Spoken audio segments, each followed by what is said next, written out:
begins as expected with this massive fight inside the warehouse. Initially, John assumes that Sam and Bucky are still on his team, until Sam and Bucky ask for the shield back. But John takes it personally and becomes totally unhinged. I didn't expect John to try and kill Sam with the shield in the first 7 minutes of the episode. As a matter of fact, he tried to kill both of them. He's completely over the edge at this point. Now lads, no matter how much you disagree, I really think Wyatt Russell is stealing every scene he's in. Let me ask you a question. If John is there in a scene along with some other characters, who are you paying most attention to? It's him, isn't it? He's one hell of an actor, and I think we as Marvel fans should be proud of that. Now coming to this fight sequence, this was so well done. We knew at all times where the characters were, we were not confused because of the fast camera movement. Overall, this was great direction and awesome camera work. Now at the end of the fight, Bucky just simply drops the shield for Sam and gives a painful look, as if he's saying, look what you've done, you could have prevented this. This also shows how he still thinks Sam is the only one worthy to wield a shield. But the painful moment was this defeated look on Sam's face. He told John before the fight, you made a mistake. But now while wiping the blood, Sam realizes he also made a mistake by giving up the shield in the first place. Almost like he's trying to wipe away the guilt, because had he not given away the shield, this moment wouldn't have occurred. He feels responsible for John's actions, and how it corrupted the legacy of his friend Steve. The look on Anthony's face in this scene, boy, that hits different, doesn't it? Now the GRC is conducting raids in order to find Carly, but so far they have only caught her followers. We see Joaquin Torres for the first time since episode 2, and this is the first thing he says. Hey, you got your sleeve back. Referencing this scene where Bucky casually took his sleeve off. Bucky then goes on to take care of Zemo, while Marvel plans another seed for something incredibly big. Wait, yo, you forgot the wings. Okay, bro. So what did we just witness here? Sam had the options to choose to either be Falcon or Captain America, or maybe both at the same time. But he chose the shield, giving the wings to Torres, therefore giving us the new Falcon in the MCU. Well, maybe not now, but down the years, we'll definitely see him taking the mantle of Falcon just like he did in the comics. Not to forget, we already saw him suggesting Sam how to fix his own tech in episode 1. You could try to reroute that together. Did you not? Oh. So they were always foreshadowing him taking on the mantle of Falcon. The government then decides to take away all sorts of titles and privileges from John Walker. I really do feel bad for Walker here. He's doing exactly what the government wants from him, and they're still treating him like a pile of trash. I'm pretty sure had he killed his flag smasher privately, this situation would have been totally different. But this government doesn't like the idea of Cap being an open killer. And notice John acknowledges that he literally worshipped the government. I lived my life by your mandates. I dedicated my life to your mandates.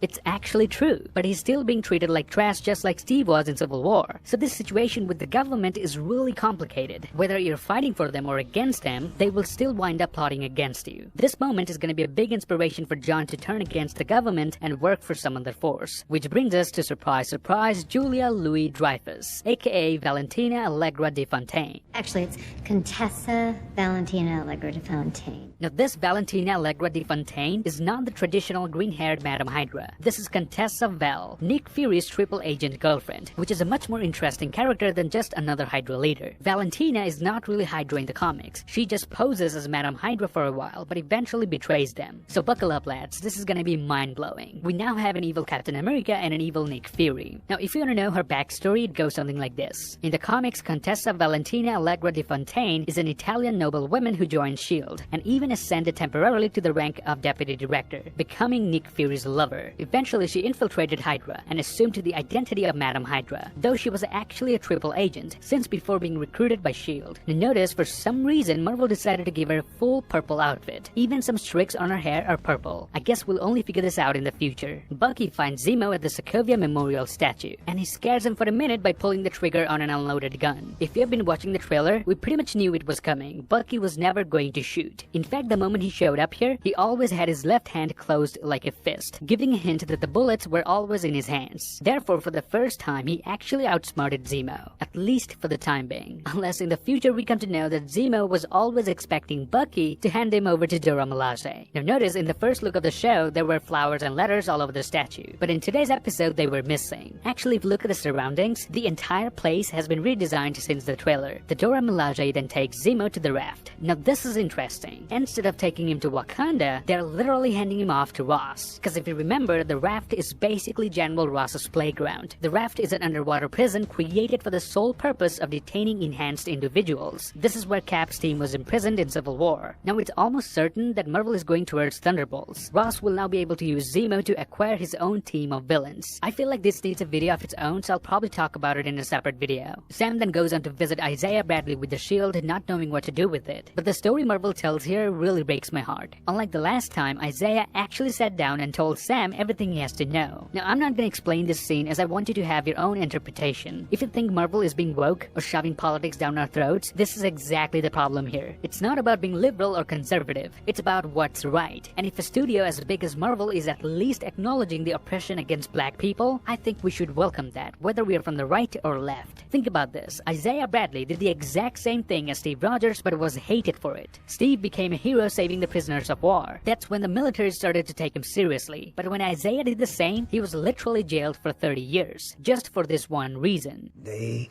will never let a black man be Captain America.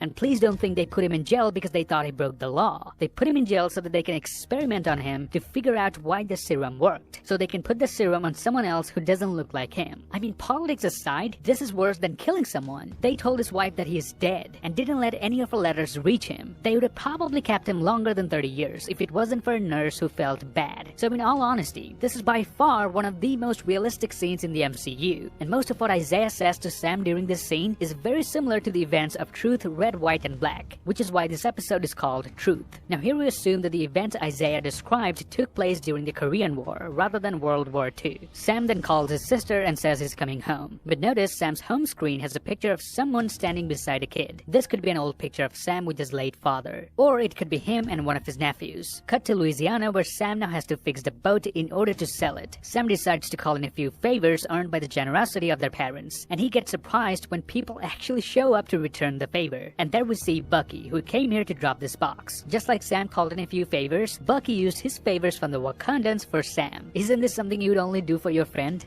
And meanwhile, Bucky gets busy doing this. I'm Bucky. Sarah. This scene reminds us that Bucky was always a ladies' man. We then get a little montage of Sam and Bucky working together to fix the boat. Now if you think about it, this boat is a metaphor for everything that is wrong in Sam and Bucky's life. Them working together to fix the boat is literally them fixing their own friendship. Then notice at one point Bucky uses a tool to sharpen his knife skills. He does a little bit of stabbing and throwing.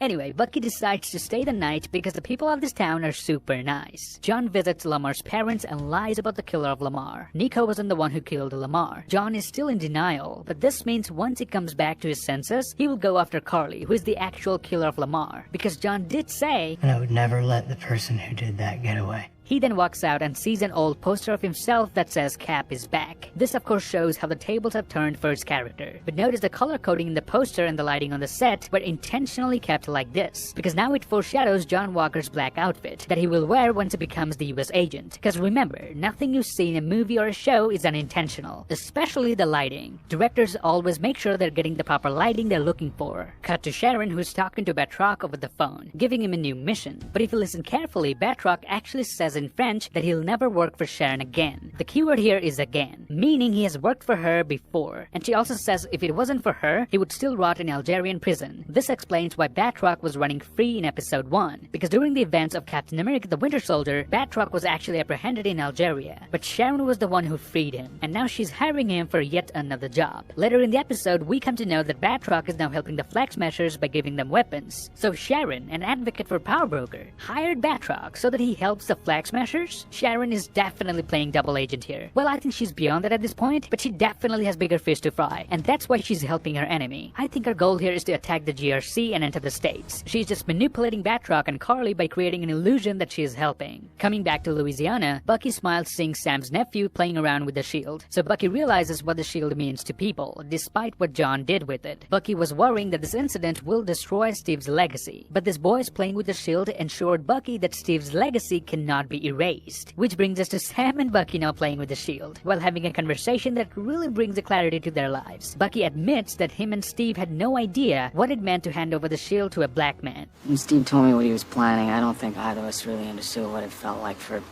a black man to be handed the shield.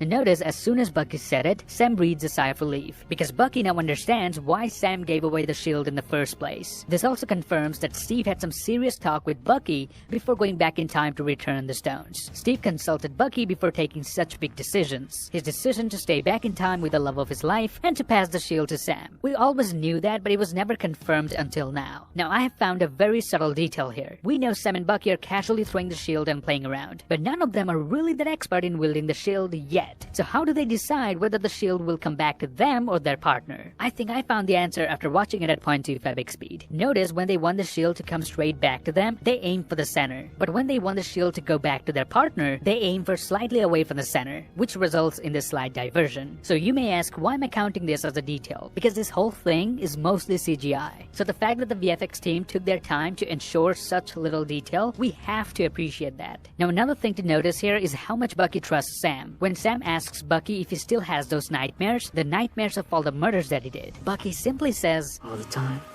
Means I remember, means a part of me is still there, which means a part of the Winter Soldier is still in me. This means Sam is the therapist Bucky needed. He's the one who actually explains the difference between amending and avenging. Sam encourages Bucky to go up to Nakajima and say sorry. Bucky on the other hand tells Sam that whatever John did wasn't Sam's mistake. So this is a conversation Sam and Bucky both needed. Thankfully the boat got them together, which made this conversation possible. And this is my favorite scene in the episode. They're walking away from each other in different directions, but they're finally on the same path.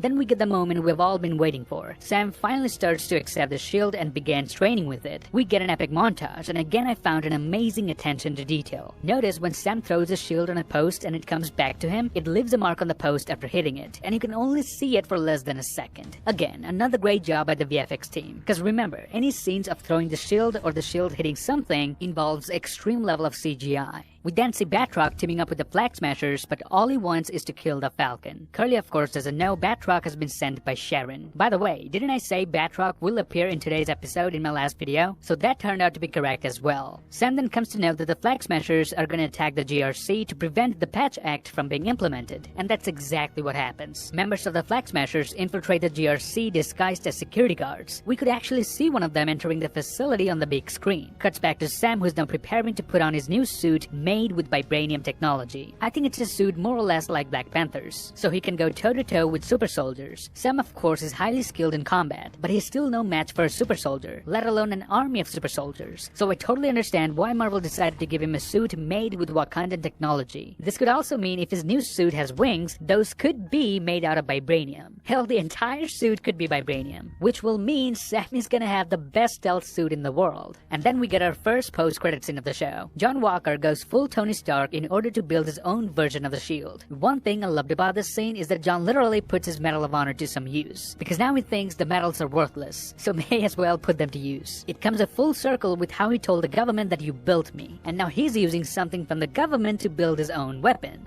Shield. I mean weapon. So this shield isn't gonna be ordinary either. Even though it's not vibranium, it still has a Medal of Honor embedded into it. And how do I know this isn't vibranium? Because John wouldn't be able to hammer through vibranium that easily. And if you think about it, John actually doesn't need a shield made of vibranium. He almost defeated Sam and Bucky at the warehouse all by himself. And I've been saying this since the beginning of the show, that he's way too powerful even without taking the serum. So the serum amplified whatever strength he already had. So the only reason he's forging this new shield is because he thinks he's still Captain America. It's more of a personal statement than a shield. Next week is the final episode of the show, and I can already guarantee it's gonna be one hell of an ending. But please keep your expectations in limits. We already got our big cameo, and Steve Rogers is definitely not coming back from the moon. But despite that, the finale will be epic. We'll get Falcon and the Winter Soldier